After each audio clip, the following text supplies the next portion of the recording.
शांति। मैं doctor Santosh Kumar Upadhyay, neuro physiotherapist from extra care physiotherapy centre Lucknow. दोस्तों, कई बार पेरेंट्स हमारे पास आते हैं अपने बच्चों की फिजियोथेरेपी कराने।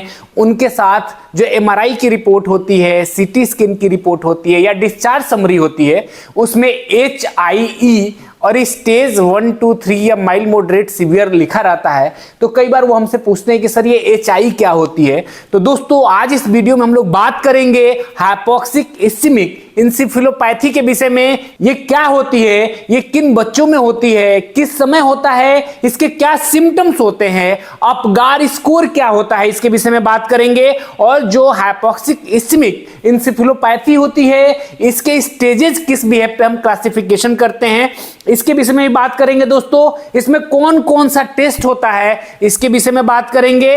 इसके अलावा हम लोग ये भी बात करेंगे कि फिजियोथेरेपी का HI के पेशेंट में क्या रोल है।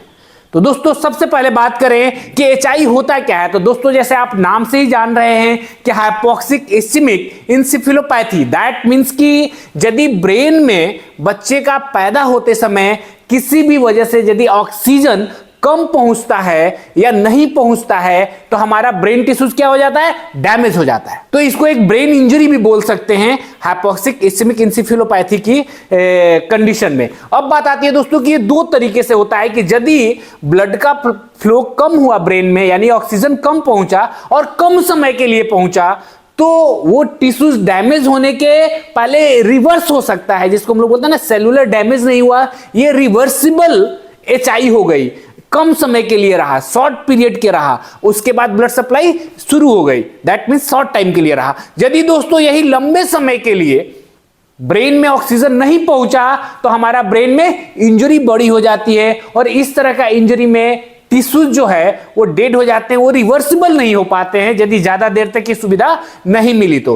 अब बात आती है दोस्तों कि ये किन में होता है। तो दोस्तों, ये जो हम लोग अभी बात कर रहे हैं इस वीडियो में, वो नियोनेटल हाइपोक्सिक इस्केमिक एन्सेफेलोपैथी के विषय में बात कर रहे हैं। पैदा होने के समय यदि किसी भी वजह से, यदि मैं कारण की बात करूं तो 3 कारण हो गया। या तो मदर की वजह से हो सकता है, दूसरा फीटल के डेवलपमेंट की वजह से हो सकता है, या तीसरा डिलीवरी के रीजन की वजह से हो सकता है।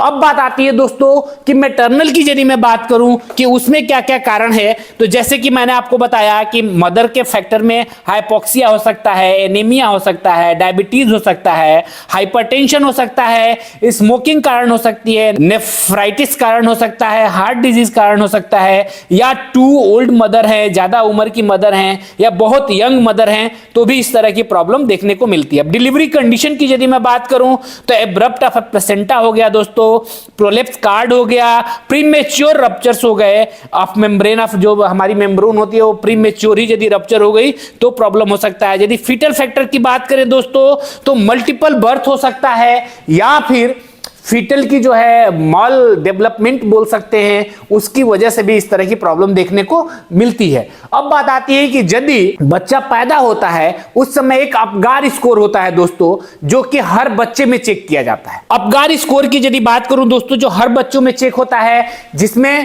जिसमें मैक्सिमम स्कोर दोस्तों 10 का होता है, और हर बच्चे में, चूंकि ये खुद से ऑब्जर्व करना होता है, तो कई बार इसमें थोड़ा सा जो स्कोरिंग होती है वो वेरी करती है, लेकिन 7 से ऊपर यदि स्कोर है दोस्तों तो हम उसको बेटर मानते हैं, नॉर्मल मानते हैं। 7 से बिलो है तो मेडिकल अटेंशन की जरूरत है, और यदि 5 से बिलो है दोस्तों तो इमीडिएट केयर की जरूरत है और इमरजेंसी मेडिकल अटेंशन की जरूरत होती है। तो यदि इसकी स्कोरिंग की बात करें दोस्तों, तो जैसे मैंने बोला कि APGAR, यानी कि ए से एक्टिविटी मसल टोन कैसा है, तो 0 पॉइंट मतलब कम होता है दोस्तों, तो अपसेंट रहता है। फर्स्ट में फ्लेक्स आर्म एंड लेग रहते हैं।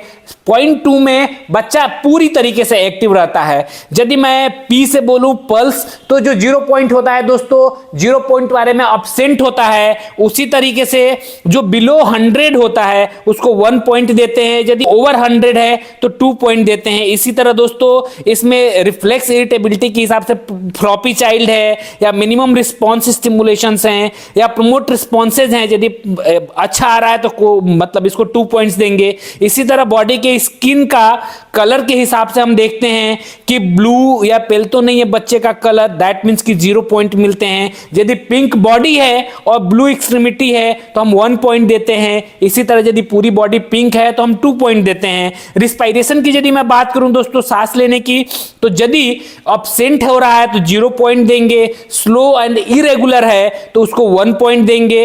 इसी तरीके से यदि बिल्कुल नॉर्मल है, वेगरस क्राई करता है, यदि बच्चा रो रहा है तो उसको पूरे मार्क्स देते हैं। इसी तरीके से दोस्तों ये हमारा पहला स्कोर है जो बच्चे के पैदा होने के तुरंत बाद करते हैं और 5 मिनट के बाद भी करते हैं, और इस स्कोरिंग के हिसाब से हम आगे का डिसीजन लेते हैं। इसी तरह दोस्तों जो हाइपोक्सिक इस्चेमिक इंसेफेलोपैथी होती है, जिसके लिए मैं बोल रहा था आपसे कि इसमें स्टेजेस होती है, स्टेज 1, 2, 3 या माइल्ड, मॉडरेट, सीवियर, तो बहुत सारे क्लासिफिकेशन है जिसके हिसाब से डिसाइड होता है। तो दोस्तों इसका जो क्लासिफिकेशन आता है जिसमें माइल्ड, मॉडरेट और सीवियर बोलते हैं, तो इसमें जो फीचर्स है दोस्तों, एक तो कॉन्शियसनेस हो गया, हमारा मसल टोन कैसा है, इसके अलावा सीजर्स की क्या कंडीशन है, और इसके अलावा सकिंग और रिस्पायरेशन के हिसाब से हम डिसाइड करते हैं। जैसे कि आप चार्ट देख रहे हैं दोस्तों, इसमें माइल्ड है तो हमारा जो कॉन्शियसनेस लेवल है ये इरिटेबल होगा, मॉडरेट है तो लेथार्जिक होगा, यदि सीवियर होगा तो कोमा की तरह होगा। इसी तरह टोन की यदि मैं बात करूं दोस्तों, तो जो हमारा माइल्ड होगा उसमें हाइपोटोनिया होगा, जो मॉडरेट होगा उसमें फ्लॉपी होगा, और जो सीवियर होगा उसमें बहुत ही सीवियर प्रॉब्लम होती है दोस्तों। इसी तरीके से यदि सीजर्स की बात करूं तो माइल्ड पेशेंट में दोस्तों सीजर की हिस्ट्री नहीं होती है, मॉडरेट में कभी कभी होती है लेकिन सीजर की स्थिति होती है, और सीवियर कंडीशन में दोस्तों प्रोलॉन्ग सीजर्स आते हैं।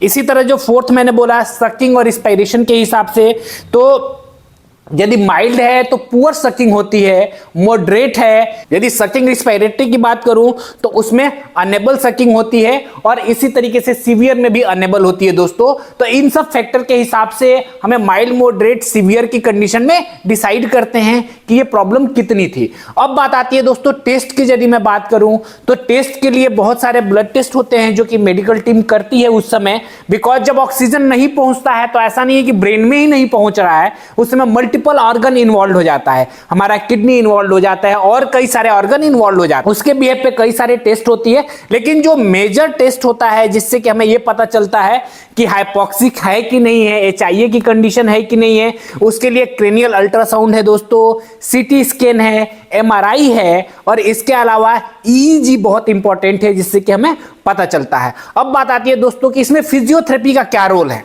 दोस्तों जो हमारी मेडिकल टीम होती है वो उस समय बच्चों की लाइफ सेविंग में हेल्प करती है और मैक्सिमम हमारा रिवर्सिबल करने की कोशिश करती है, जो मैक्सिमम रिवर्सिबल हो सकता है हमारी ब्रेन इंजरी के टिश्यूज उसको करती है। उसके बाद से दोस्तों जब बच्चों का जो डेवलपमेंटल कंडीशन है, जैसे कि आप देखेंगे कि नेक कंट्रोल हो गया, ट्रंक कंट्रोल हो गया, पेल्विक कंट्रोल हो गया, रोलिंग हो गई, और ग्रास मोटर डेवलपमेंट हो गया या फाइन मोटर डेवलपमेंट हो गया, ये जब डिले होने लगते हैं एचआईए की वजह से, तो डेवलपमेंटल कंडीशन में फिजियोथेरेपी का बहुत ही इंपॉर्टेंट रोल आता है, जहां कि हम ये जो डिले डेवलपमेंट होता है उसको हम लोग एज अ फिजियोथेरेपी, जैसे पहले भी मैंने बोला कि मसल टोन इसमें फ्लैपी होने लगती है, उसको मजबूत करते हैं और बेटर करते हैं। और फिजियोथेरेपी में दोस्तों अब टेक्नोलॉजी बहुत ज्यादा इन्वॉल्व हो गई है, बहुत लेटेस्ट टेक्निक आ गई हैं, बहुत सारी मॉडर्नाइजेशन आ गई है, बहुत स्पेसिफिक होता जा रहा है।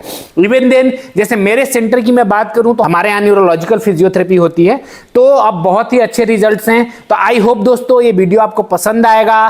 Thank you for watching this video. यदि कोई क्वेरी हो तो आप कमेंट बॉक्स में डाल के पूछ सकते हैं। Bye bye, take care.